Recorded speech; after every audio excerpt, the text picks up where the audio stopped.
గత ప్రభుత్వ పాపాలు నేటికీ ప్రజలను పట్టి పీడిస్తున్నాయని అన్నారు మంత్రి గొట్టిపాటి రవికుమార్. వైసీపీ ప్రభుత్వంలో 3 ఏళ్ల పాటు గుండ్లకమ్మలో చుక్క నీరు నిలబెట్టలేదని ఆయన ఆగ్రహం వ్యక్తం చేశారు.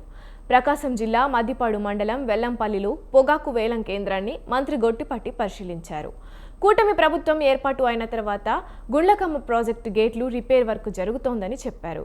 గుండ్లకమ్మ ప్రాజెక్టులో పూర్తి స్థాయిలో నీటిని నిల్వ చేసి సాగునీటి అవసరాలు తీరుస్తామని చెప్పారు.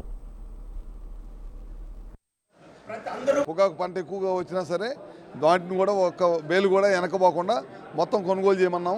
ఆర్ఎం గారిని మిగతా రైతులతో మిగతా బయర్లతో మాట్లాడమన్నాం. దాదాపు 18 నుంచి 20 మంది బయర్లు ఉన్నారు. ఆ బయర్లందరితో కూడా మాట్లాడి ఏ ఒక్క పండించిన బేలు ఒక్కడ కూడా ఇంటికి పోకుండా మొత్తం కూడా కొనుగోలు ఇక్కడే చేయమని చెప్పి కూడా చెప్పడం జరిగింది. 8.5 కోట్ల పైన ఇప్పుడు రిలీజ్ చేశాము. రిలీజ్ చేసి గుండ్లకమ్మ ప్రాజెక్ట్ గేట్లు పెట్టడం కానీ ఈ పని జరుగుతూ ఉంది.